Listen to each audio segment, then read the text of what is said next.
મારું નામ પટેલ સંતોષ જયેશભાઈ.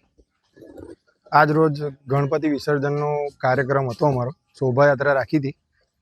જ્યારે અમે વિસર્જનની શરૂઆત કરી ત્યારથી લઈને છેક સુધી અમારા જે ડીજેનો અવાજ હતો એ એક જ સિમિલર અવાજમાં ચાલતો હતો. એ લોકોએ આજ સવાર પોલીસ સ્ટેશન દ્વારા જાણ કરવામાં આવી હતી કે લીલી નેટ ના મારે. મસ્જિદવાળા એરિયામાં લીલી નેટ હોવાથી ડ્રોન શોટ નહીં લઈ શકતા અમે લોકો, જેના લીધે કે એ લોકો ગુનામાં હોય તો ખબર ના પડે. એમણે ઇન્ટેન્શનલી આ વસ્તુ કરી અને વિધિન 5 મિનિટ્સમાં એ લોકો પાસે હથિયાર આવી ગયા છે. અને હથિયાર એટલે કાયદેસર પાઇપો, દંડા, પાવડાના દસ્તા, પ્લાસ્ટિકની પાઇપો અને 2-3 જણે તો દુકાન પરથી તોડેલી પાઇપો છૂટી નાખેલી છે. એમાં એક પોલીસ કર્મીને પણ વાગેલું છે અને અમારા એક મિત્રને પણ વાગેલું છે, જેને અત્યારે મેડિકલ માટે મોકલી આપવામાં આવ્યો છે. એનો રિપોર્ટ અમે જમા કરાવી દઈશું. ઇન્ટેન્શનલી છે સર. અમે કાલે એમનું જુલુસ હતું, અમારો એક પણ છોકરો આખા ગામમાં દેખાયો નહીં. એમના જુલુસમાં એક પણ છોકરો અમારો નહોતો. આજે એમના ટોરાને આવવાની જરૂર શું હતી, મારું કહેવાનું એમ થાય. પોલીસ બંદોબસ્ત એમણે ફૂલ સપોર્ટ આપ્યો. તાત્કાલિક એમણે ટોરાને ઊભું રાખ્યું, ઘર્ષણ થતાં રોક્યું. એ પૂરેપૂરો પોલીસે સપોર્ટ આપ્યો છે. અમને સપોર્ટ મળ્યો છે, ફૂલ સપોર્ટ. એમણે ઘર્ષણ થતાં રોક્યું છે. પોલીસ કર્મી જો અણબનાવ બન્યો છે, એમને પાઇપ વાગી છે. નામ હું ડિક્લેર નહીં કરું.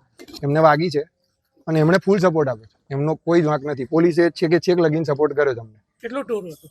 ટોરું લગભગ 100 થી 150 માણસ હતું. એમ પૂર્વ આવાજ કાવતરો કહી શકાય 100%. કારણ કે એમને ઇન્ટેન્શનલી આજ સવાર જાણ કરવામાં આવી કે મસ્જિદ વાળા એરિયામાંથી લીલી નેટ કાઢી નાખે. હથિયારો હતા એમની જોડે? પાઇપ, પાવડાનો દસ્તો, લોખંડના સળિયા બધું જ હતું. વિસર્જનમાં સામેલ અન્ય કોઈ વ્યક્તિઓને વાગ્યું હોય એવું છે. કેટલા જણ? એક જણને વાગેલું છે અને 2 જણના નજીકથી પાવડાનો દસ્તો ગયો, છૂટો ઘા થયો. એમાં ટોટલ કેટલા લોકોને? લેડીઝના ટ્રેક્ટર આગળ જ દંડો આવ્યો છે. અમારા પાછળ 6 ટ્રેક્ટર બાકી હતા વિસર્જનના. એના લીધે અમે પબ્લિકને કંટ્રોલ કરીને ત્યાંથી રગે વગે કરી દીધું. સમગ્ર થઈ ગયું વિસર્જન પતિ હોય. સમગ્ર ઘટના બની કયા વિસ્તારમાં બની? મસ્જિદ વાળા એરિયા, એમના જ એરિયામાં બનેલી છે. કયો વિસ્તાર કહેવાય વસોની અંદર? જુમા મસ્જિદ. જુમા મસ્જિદ. આજે ગણપતિજીનું વિસર્જન હતું વસો ગામની અંદર. દરેક ગામમાં હતું મારા વિધાનસભાની અંદર. પણ એવું અહીંયા હતું ને પૂરું થવાના સમયની અંદર એવી વાત મળી કે વસોની અંદર કંઈક અમુક તત્વોએ ગણેશજીના વરઘોડાની અંદર ડખોરવાના પ્રયત્ન કર્યા હોય.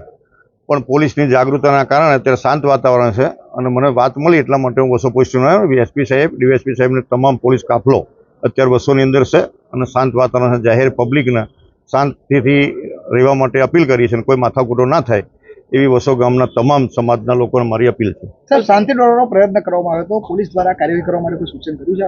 હવે એ ફરિયાદ થાય છે ને એ કાયદેસરની કાર્યવાહી કરવામાં આવશે.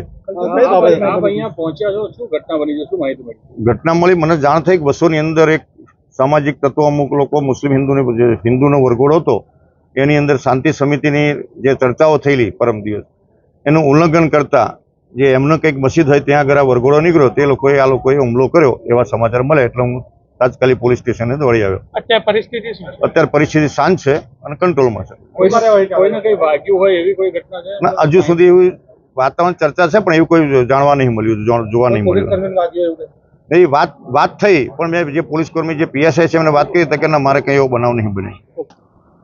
વસો ગામ જે છે ત્યાં આજે ગણેશ વિસર્જનના પ્રોસેશન ચાલુ હતા અને જે પ્રોસેશન સાંજના ટાઈમે જે જામા મસ્જિદ છે ત્યાં પહોંચતા જ્યારે પ્રોસેશન નીકળતા હતા પોલીસ બંદોબસ્ત સાથે હતો અને એ દરમિયાન અમુક લોકો જે આ વિસર્જન પ્રક્રિયાની અંદર જે લોકો સામેલ હતા એમની સાથે માથાકૂટ કરેલી, તકરાર કરેલી કે તમે જે ડીજે છે ડીજે અહીંયા જ વગાડો છો, જાણી જોઈને વગાડો છો, એ પ્રકારની બોલાચાલી થયેલી. આમને સામને ગરમાગરમી થયેલી. પરંતુ થાણા અધિકારી અને પોલીસને બધા સાથે હતા એટલે લોકો વચ્ચે જ રહી અને બીજું કોઈ ઘર્ષણ થવા દીધું નથી અને બંને જે ગણેશ પ્રોસેશન છે એ રાબેતા મુજબ ચાલુ રાખેલા અને બાકી જે સામે અન્ય લોકો જે હતા એ લોકોને એમના ઘરમાં પરત કરી દીધેલા. અને આ બાબતે જે આ ગણેશ મંડળના જે આયોજક છે પંકજભાઈ પટેલ એમને સામેવાળાની 10 થી 12 ઇસમોની વિરુદ્ધમાં ગેરકાયદે મંડળીનો ગુનો પોલીસ સ્ટેશન ખાતે દાખલ કરાવેલો છે. એ ગુનો દાખલ કરી અને આગળની કાર્યવાહી કરી રહ્યા છીએ અને સીપીઆઈ માતર જીએન પરમાર આ કેસની તપાસ કરી રહ્યા છે. ના, એ બિલકુલ ખોટી વાત છે.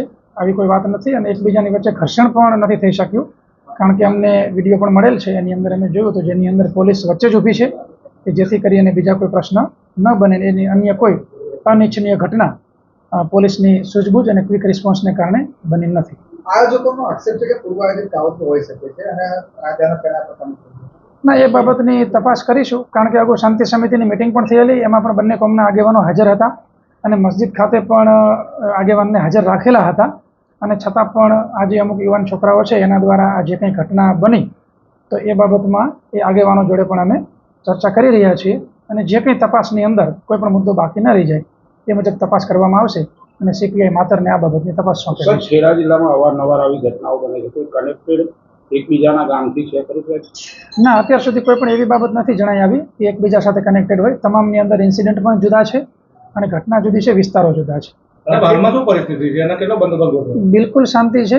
હાલમાં અમારા ડીવાયએસપી, અમારી એલસીબી એસઓજીની ટીમ તમામ અહીંયા હોલ્ડ કરી દીધેલી છે. વિસ્તારમાં પેટ્રોલિંગ ચાલુ છે અને બિલકુલ શાંતિ છે. આગેવાનો જોડે મિટિંગ પણ થઈ ગયેલી છે અને એ લોકો પણ સમજદારીપૂર્વક એ ગામની અંદર સારા મેસેજીસ આપી રહ્યા છે.